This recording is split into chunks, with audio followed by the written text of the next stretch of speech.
Conference हमने की थी 2018 में, जब हमारे को ये एनजीटी से ऑर्डर मिला था।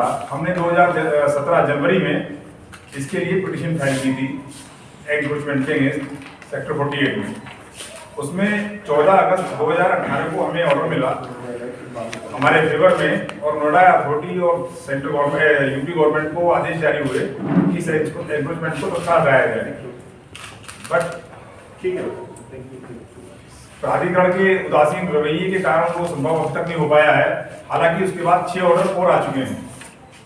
इन सब बातों से बहुत ज्यादा निराश होते हुए हमने फिर एक कंटेम्प्ट सूट फाइल किया, जिसका अभी 21 जनवरी को हमारे को ऑर्डर दोबारा से मिला है। और उसमें एनजीटी ने आदेश दिए हैं कि 2 हफ्ते के अंदर अंदर समस्त एंक्रोचमेंट जो इसके अंदर लिखी हुई है, ऑर्डर में है, क्वेश्चन में है, उस एंक्रोचमेंट को हटाया जाए और 30 अप्रैल तक उसकी रिपोर्ट एनजीटी में सबमिट करना है प्राधिकरण को।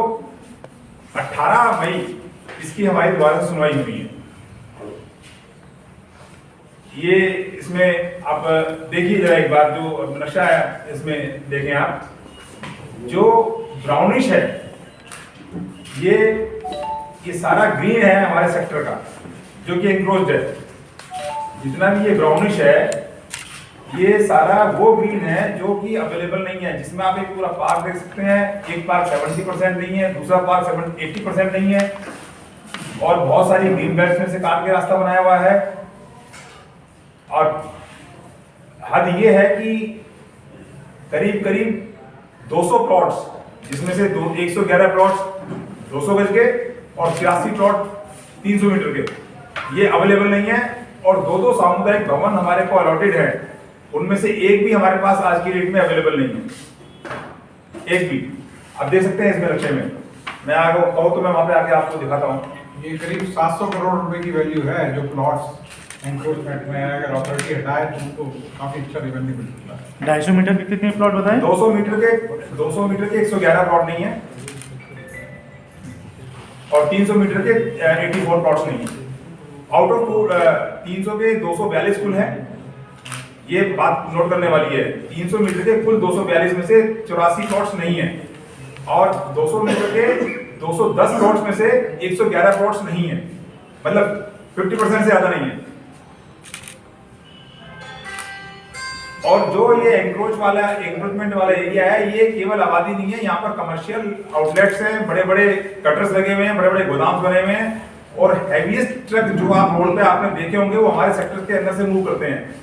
8-8, 7-7 एक्सल के, क्योंकि पूरा पत्थर और टाइल के यहाँ पर स्टोर बन चुके हैं, गोदाम बन चुके हैं। मैं आपको फोटो दिखा सकता हूँ जो हमारे सेक्टर से मूव करते हैं। जो बड़ौदा के सामने जो एरिया है, ये जो बी ब्लॉक जहाँ लिखा है ना 60 मीटर ऊपर, इसके पीछे जो येलो एरिया, ये सारा जो है यहाँ पर वही सब है, बड़े बड़े गोदाम। और यहाँ से आके वो अंदर सेक्टर से होते हुए तब अंदर निकलते हैं ऐसे। ये हालत है इस सेक्टर की, जो दुर्दशा है। इसके लिए बहुत मरतबा हमने सीईओ मैडम को भी लिखा, मिले भी, हर स्तर पर हमने कोशिश करी, हर स्तर पर कोशिश करी, लेकिन हमें सफलता नहीं मिली। तो फिर हमें ये दिखा कि हमें भैया कोर्ट से जाना पड़ेगा। तो अब ये जो सेक्टर वाले हैं, इस सेक्टर के निवासी हैं, वो अपने पैसे से खर्च करके नोएडा अथॉरिटी को अगर एक आदेश दे देते हैं ला करके न्यायालय का, उसके बावजूद भी अथॉरिटी अगर उस अपनी अरबों रुपए की जमीन को नहीं निकलवा पाती है, तो ये बड़ी शोचनीय स्थिति है। अगर ये प्रॉपर्टी, ये भूमि अगर वो मुक्त कराती है तो उसका बेनिफिट हमारे को एक एनवायरमेंट के तौर पे हो सकता है, लेकिन पैसे के तौर पे अरबों रुपए का फायदा प्राधिकरण को होने वाला है। 700 करोड़ रुपए के तो सिर्फ प्लॉट है, प्लॉट है, वो ग्रीन एरिया और उसको सब तो फिर पता नहीं कितना होगा, उसकी वैल्यू आगे नहीं जा सकती। एक और प्रॉब्लम है इसकी वजह से कि क्योंकि ये इतना इंक्रोचमेंट है हमारे सेक्टर में कि हम लोग सेक्टर को पूरा सिक्योर ही नहीं कर पा रहे। कम से कम 5 जो है ऐसे रास्ते हैं जो हमारे मास्टर प्लान में है ही नहीं, लेकिन खुले हुए हैं, और उन पर जो लोग रह रहे हैं वहाँ पर वो गेट नहीं लगाने देते, हमें सिक्योरिटी नहीं करने देते। ये एंक्रोचमेंट एक हमारे सेक्टर की सिक्योरिटी, खूबसूरती, सौंदर्यकरण के ऊपर, सबके ऊपर जो है एक बहुत बड़ा कारण है कि जो सेक्टर के लोगों ने इतने महंगे प्लॉट खरीदे हैं और उसका कोई लाभ उनको नहीं मिल रहा। आज प्राधिकरण किसी भी भवन निर्माता अगर कोई जहाँ से भी वायलेशन कर लेता है, एक फीट बाहर निकाल लिया छज्जा उसने, तो उसको नोटिस आ जाता है, ठीक है साहब, उसको जुर्माने ठोक दिए जाते हैं बहुत मोटे मोटे। अब ये मास्टर प्लान उन्होंने बनाया, दिखाया पब्लिक को, और उससे उन्होंने आवंटित किए फ्लैट, या दोनों किसी ने दूसरा खरीदा भी बाद में रीसेल में भी, तो उसने इस प्लान के अकॉर्डिंगली लेके खरीदा है ना। अब उसको ना तो इन सब पार्क्स की, इन सब रोड्स की, इन सब कम्युनिटी हॉल्स की, इन सब की लोडिंग हर इंडिविजुअल प्लॉट्स पे डली हुई है। आप जानते हैं कोई प्लानिंग होती है तो इनकी लोडिंग हर प्लॉट पे पड़ती है। अब वो लोडिंग तो हमारे प्लॉट्स पर आ गई है, उसका बेनिफिट हमें नहीं। तो इसके लिए प्राधिकरण को क्या जुर्माना होना चाहिए? जो ये बिल्डर के ऊपर ये बड़े बड़े अखबार छापते रहते हैं, ये करते रहते हैं, ये इसको नाप देंगे, उसको नाप देंगे, फलाना कर देंगे, ढिमकाना कर देंगे, प्राधिकरण पे कौन जुर्माना लगाए? क्योंकि यहाँ तो प्राधिकरण स्वयं दोषी है ना जी, उसने दिया है ये मास्टर प्लान, उसी का द्वारा स्वीकृत मास्टर प्लान है, और उसमें फिर ये सब हमारे को ग्रीन एरिया नहीं मिल रहा है, कम्युनिटी हॉल नहीं मिल रहे हैं। आज इस सेक्टर को 2014, 22, 18 साल हो गए हैं, थोड़ा सा आ गया, 18 साल हो गए हैं इस सेक्टर को अलॉट हुए हुए, पूरी तरीके से लोग बाग आ चुके हैं। इसके बावजूद एक मीटिंग के लिए हमारे को इसी प्रकार आपके घर में, इनके घर में, उनके घर में मीटिंग करनी पड़ती है। कोई कम्युनिटी हॉल नहीं है हमारे पास, आरडब्ल्यूए का ऑफिस नहीं, आरडब्ल्यूए का ऑफिस नहीं है। और ये तब है जब हम आरडब्ल्यूए बीसीडी सेक्टर 48 की ओर से इस सेक्टर के सौंदर्यकरण के लिए, सुरक्षा के लिए हर साल कम से कम 12-13 लाख रुपया खर्च करते हैं। अभी हमने 5 लाख रुपए लगा करके सीसीटीवी कैमरा लगाए हैं, जो और 5 मेगापिक्सल के कैमरा लगाए हैं हाई रेजोल्यूशन के, जो हमारी इसकी मेन आर्टरी रोड्स हैं 18 मीटर की, मंदिर से लेकर पुलिस चौकी तक, और ये D1 से लेकर के SBI 18 मीटर रोड है, इस पर सारे पे हमने कैमरा लगाए हैं। प्लस एक रोड और हमारी जो रास्ता बना हुआ है मदर डेयरी के सामने से इधर, मतलब यही रास्ते हैं जो जिससे बेसिकली हमारे यहाँ सेक्टर में मूवमेंट रहती है। तो हमने हर चौराहे पर, हर पॉइंट को सीसीटीवी कैमरे की रेंज में लिया है कि जितना हम कर सकते हैं वो हम करें। हमने क्यारी बनवाई 3 साल पहले अपने आरडब्ल्यूए के पैसे से, हमें एश्योर किया गया था प्राधिकरण द्वारा कि हम इनको डेवलप करेंगे हॉर्टिकल्चर डिपार्टमेंट की तरफ से, आज तक कुछ नहीं, जीरो। प्राधिकरण का इस सेक्टर को लेकर के कितना उदासीन रवैया रहा है, और हमारा हर 6 महीने में वर्क सर्कल का जो पी है वो चेंज हो जाता है। सर थोड़ा सा परिचय करा दे, फिर सवाल पूछना आसान होगा।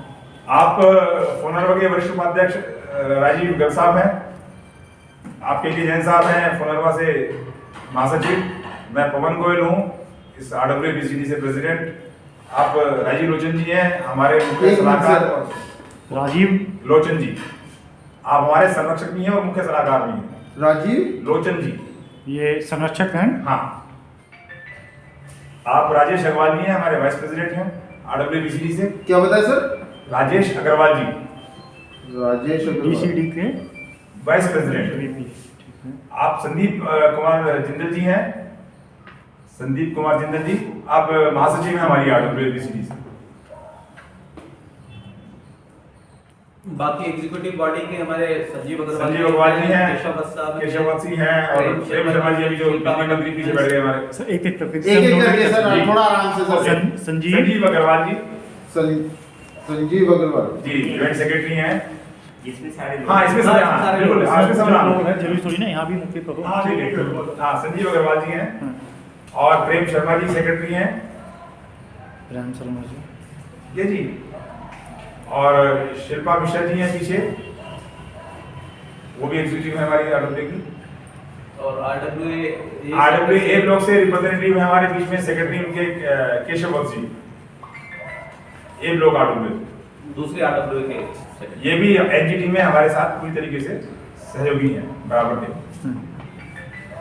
जी अब आपको और कुछ बताना है? हम अपना सवाल आप बताएं, आप क्वेश्चन करें।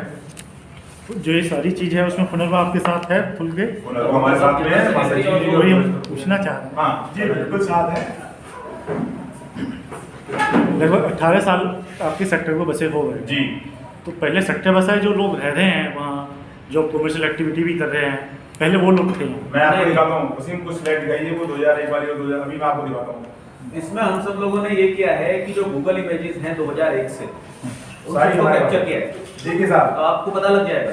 आप ये देखिए, ये सेक्टर है साहब हमारा पूरा। यहाँ आपको कितनी कमर्शियल एक्टिविटी दिखी है 2001 में भाई साहब? नहीं है सर। 2018 दिखा दीजिए, 2018 तो सेक्टर बसने के बाद आए हैं वो। मेरे पास इस बीच की हर एक इमेज है, बट वो आपका समय ज्यादा न लेते हुए अब आप देखिए नीले शेड्स कितने आ गए हैं साहब। उधर देखिए ऊपर वो सारा ब्लू शर्ट जो है, ब्लू शेड सब जो ब्लू शेड है वो एंक्रोचमेंट है। हाँ सर वो ये तो आपके जो मकान बने हुए हैं सेक्टर के वो है ना। हाँ ये तो मकान है जो ये ब्लू शेड मकान है। है, वो तो ये मकान ब्लू है। शेड मतलब ब्लू शर्ट के लोगों भी एनक्रोचमेंट है, भी है। मैं बताता हूँ आपको, मैं बताता हूँ। सर 90 से 80 से लोग रहते हैं। ये हमारी दादी रोड है, ये दादी रोड है हमारी, और ये वो पत्थर मार्केट वाला एरिया है सर। ये एरिया ये सारा एंक्रोचमेंट जो हमने दिखाया था ये बी ब्लॉक पर, ये बी ब्लॉक जहाँ पे 211 111 प्लॉट्स नहीं है, ठीक है। ये सब छोटे मोटे घर बन चुके हैं और मल्टी स्टोरी बनते हैं और लगातार बन रहे हैं। सबसे बड़ी अफसोस बात ये है कि लगातार बन रहे हैं, प्राधिकरण उस पर